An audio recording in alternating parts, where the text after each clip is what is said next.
This backpack weighs 60 pounds and I'm trying to hike as far as I possibly can before I need to set up camp, ideally at a campsite 10 kilometers away. But 60 pounds is a lot of weight, especially for someone who tries to go as ultra as possible on their trips, and the pack is already starting to feel a little bit heavy. But I want to see if I have what it takes to power through and make it to camp, and whether all of the winter camping gear that I have inside the pack makes below minus 20 degrees Celsius feel less like a frigid sufferfest. My goal is to get to a campsite that I'm familiar with here in the Canadian Rockies. Like I said, it's 10 kilometers away along pretty good trail. And luckily for me, there isn't a ton of elevation gain, but I do know that there are a couple hills that are gonna be tough and probably cause me some difficulties.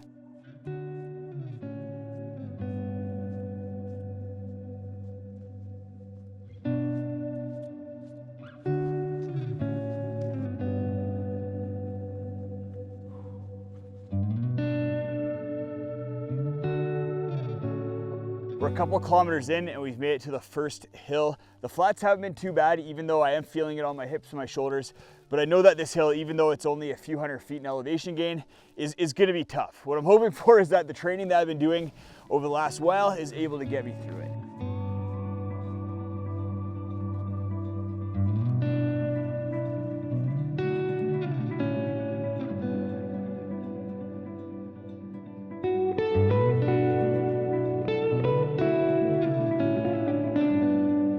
I've mentioned it before on the channel, but there's three things that I primarily do in order to train for backpacking trips where I'm covering a lot of distance or I'm carrying a lot of weight like I am on this trip. The first thing just involves getting in volume of steps, whether that's going for walks or runs. It's all about just getting in the repetition and getting the time on your feet. The second thing involves weight training, going to the gym, doing squats, weighted step ups, hip thrusters, things in order to get my body used to carrying a lot of weight. The third thing involves strengthening my feet. My feet, when I first started doing big backpacking trips, were very weak and I'd get plantar fasciitis, sore feet all the time, and that would compound up through my ankles, my knees, my hips, and my back. So what I do now is anytime that I can, I wear minimalist or barefoot shoes in order to strengthen my foot so that they don't get sore on backpacking trips. Whether that's going for a walk with the dog or out to the grocery store or even just around the house, not bracing my foot with arch support allows my foot to strengthen so that when I do get on a big backpacking trip, I'm not gonna have sore feet. Something else I'm gonna talk about on this trip has to do with gear and the nuances around having a heavy pack and how that relates to safety and comfort. In the summertime, having a heavier pack usually just means that you're gonna be more comfortable at camp and you're gonna suffer a little bit more on trail. But in the wintertime, there's a safety aspect that comes into play where you're gonna be a lot safer if you have a lot more gear when you're at camp, but there's also a safety trade-off when you're on the trail. I'm also gonna be doing a preliminary A/B test of the Thermarest X-Therm with the new Nemo Tensor Extreme Sleeping Pad. Both have very high R values, but I wanna see how they compare in real-world conditions on snow in temperatures below minus 20 degrees Celsius. While this trip is fairly straightforward, I still created a route using the Onyx app and then saved that route and map to my phone for offline use. The reason for this is that snowstorms can roll in unexpectedly in the Canadian Rockies and cover the ground in snow and create whiteout conditions. And while it might still be easy to follow the trail in the trees in those kind of conditions, once I reach an area like this where it's wide open and the ground kind of just looks the same as the trail, it'd be really hard to stay on track when I couldn't see more than a meter or two in front of me. So having the ability to follow a route using the offline maps feature on Onyx would allow me to still navigate through those whiteout conditions back to safety. I want to thank Onyx for sponsoring this video, and you can check them out at no cost at the link in the video description. Or if you want to be able to use Onyx with offline maps like I am on this trip, then you can get a 20% off discount using the code JustinOutdoors.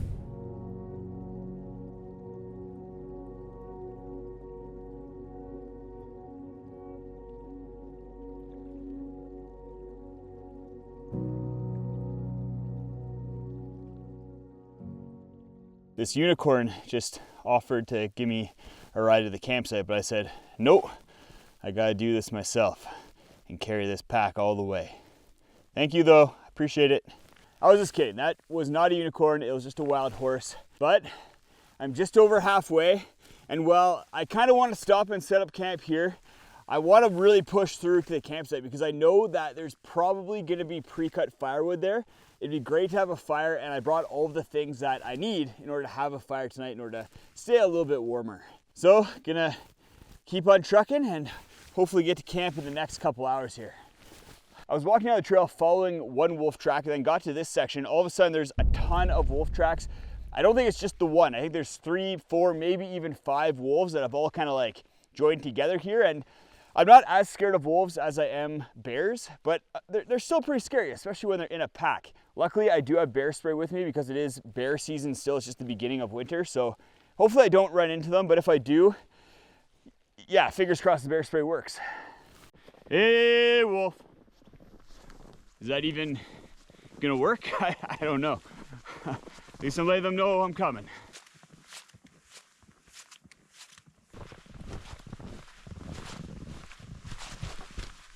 Whew. Made it to camp. My legs are pretty beat, but the pack carried that weight really well. This is the Kelty Glendale, and it's rated at carrying up to 75 pounds, which I think it'd have no problem doing. It's just whether my legs could carry that weight. I'm excited to share with you guys everything that I have inside the pack. With a heavy pack in the summertime, you're primarily increasing your comfort when at camp. You're gonna be able to bring things like a chair or a more comfortable sleeping pad. But like I mentioned earlier, in the wintertime, having a heavier pack contributes to safety.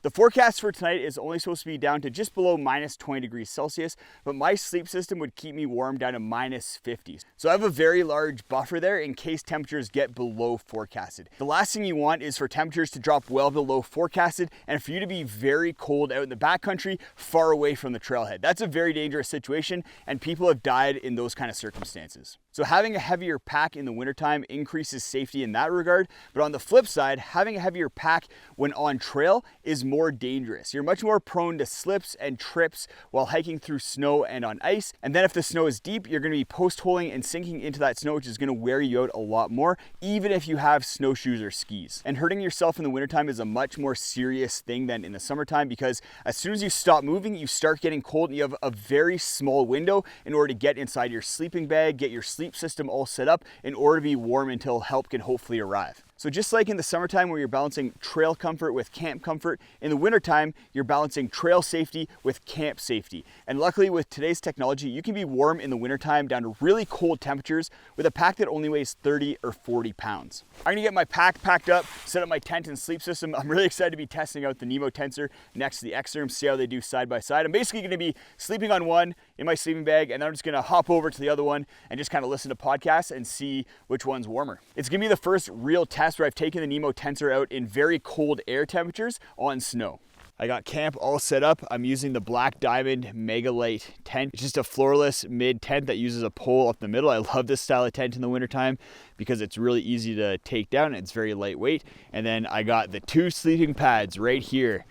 The Tensor Extreme on the left and then the X-Therm on the right. I'm gonna be using the Polar Ranger sleeping bag and then an Enlighten Equipment Apex quilt over top of it. I know that my top insulation is toasty warm, so it'll be a good test as to whether the Tensor Extreme can be as warm as the X-Therm. One of the things I love about having a foam mat is that not only does it add more insulation to my sleep system, but I can also use it in order to change. So I can take off my boots, get out of my hiking clothes, and then change into my nice warm toasty camp clothes without getting my feet all snowy and having a nice place to stand. So I can do that right now because the temperature is dropping very quickly, and then we're gonna go have dinner. I'll show you some of the fun little snacks I brought with me for this trip. I know people in the comments are gonna question how I got my pack to be so heavy. If you start adding up all the gear, it doesn't seem like it should be 60 pounds, but the trick that I employed was just adding water until I hit that 60-pound mark. So I have about 10 plus liters of water inside my pack, which is a lot of weight, and that's what got it up to 60 pounds. I basically just wanted to test myself, see if I could carry 60 pounds comfortably, and I was able to. I was pretty shocked. It helps that I love winter camping, and I was in such a good mood hiking here all day, just enjoying like the stillness and the quietness and like just the beautiful blanket of snow over top of everything. It's quite magical. I did bring an entire cook system in order to cook a meal. I didn't do anything fancy like bring a steak or anything like that. I'm pretty lazy, so I just brought a freeze-dried meal. In order to cook that up, I'm gonna use this MSR Whisper Light stove. Well, in order to boil the water, in order to cook it up. And then my meal is one of my favorites, Peak Refuel chicken pesto pasta. And I brought a bunch of snacks here with me just to kind of sweeten the pot and have a little bit of a better trip. I brought a little thing of Pringles here, then some mini Score chocolates, as well as some hot apple cider in order to put into my mug that I brought. So I tried to bring a bunch of luxury items in order to increase the weight of my pack, but like I said, I still needed to add some water. The foam mat can also be a good sit pad so your butt doesn't get cold as you're sitting around camp and eating dinner.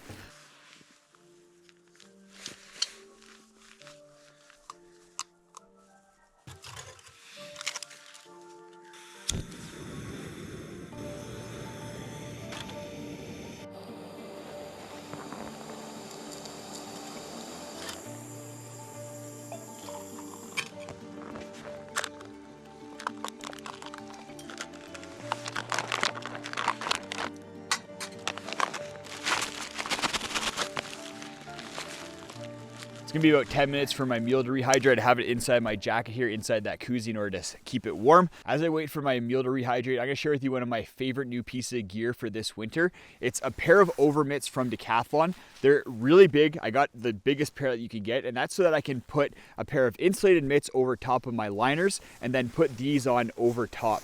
They're fleece lined as well. They're waterproof. They're just an all-around awesome mitt, and they have a little bit of grip on them as well. So in the wintertime, when it's very cold out, I can put these on as a third layer in order to just keep my hands nice and toasty warm. They're even good for just kind of sitting around right now. I can put them on and already feel my hands getting warmer due to the windproofing as well as a little bit of fleece lining in them.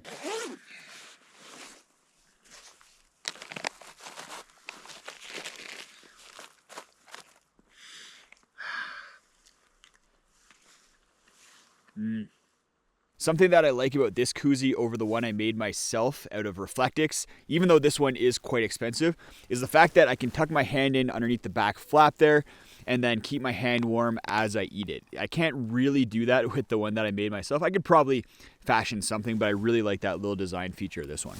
It's winter, so it's starting to get dark already. I'm gonna finish my meal, have another cup of hot apple cider here, and then I'm gonna go to bed because I really wanna start testing out the Tensor Extreme and the X-Therm. I'll let you guys know tomorrow how it went and if I have any kind of additional thoughts about how the Tensor Extreme performs in winter conditions. Good morning. I had a pretty good sleep. I always sleep pretty well in the wintertime. Temperatures last night got down to minus 18 degrees Celsius, so slightly warmer than forecasted, which is always nice. I've started my morning already. I've eaten breakfast, started packing up, but before I get fully packed up, let's pull the sleeping pads out of the tent and talk about how my A/B testing went with the Nemo Tensor Extreme and the Thermarest X-Therm. Before we get into the comparison, this is not the same Nemo Tensor Extreme that you've seen in previous videos. If you follow the channel, you know that I wasn't super impressed with how the Tensor Extreme was performing in conditions that weren't necessarily extreme. Around freezing temperatures, warmish ground, and I was feeling pretty cold on the Tensor Extreme that I had previously. It was a pre-production model, so I sent that back to Nemo. They're testing it again for R value, cutting it open, seeing if there's any defects with it, and then sent me a production model, which is the one that I tested on this trip. Based on the specs, the Tensor Extreme should sleep warmer than the X-Therm. It has an R value of 8.5 versus the slightly above 7 R value of the X-Therm. For the A/B testing, I spent about 2 hours on the Tensor Extreme before moving over to the X-Therm. Spent about 2 hours on that and then moved over to the Tensor Extreme for the majority of the night.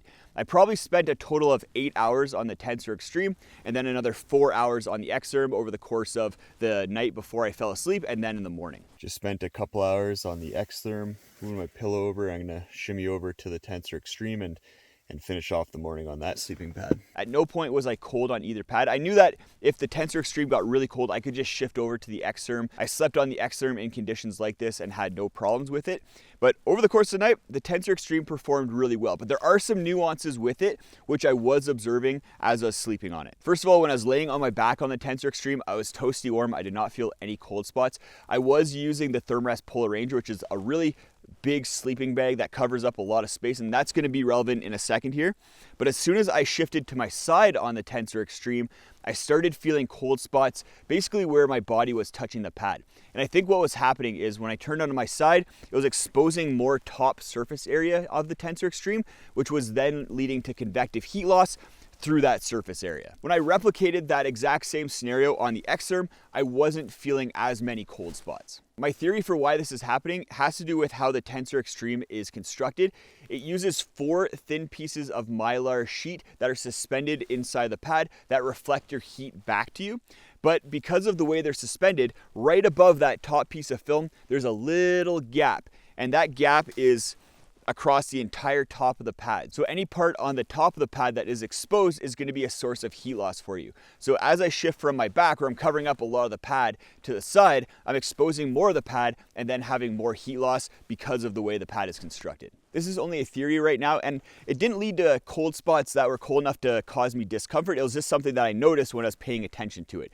So if you want to take a pad down to minus 20 degrees Celsius, then the Tensor Extreme is going to get you there no problem. I still want to test the pad down to colder temperatures, minus 30, minus 40, and also talk to Nemo and see if my theory kind of makes sense. But otherwise, I'm happy that the Tensor Extreme is performing better than expected. I do have some thoughts on comfort as well, but I'll get into that in a future video. If you want to see my 2023 backpacking gear awards, go check out that video right up there. I go over all the different categories for gear and talk about what I think the winners are this year.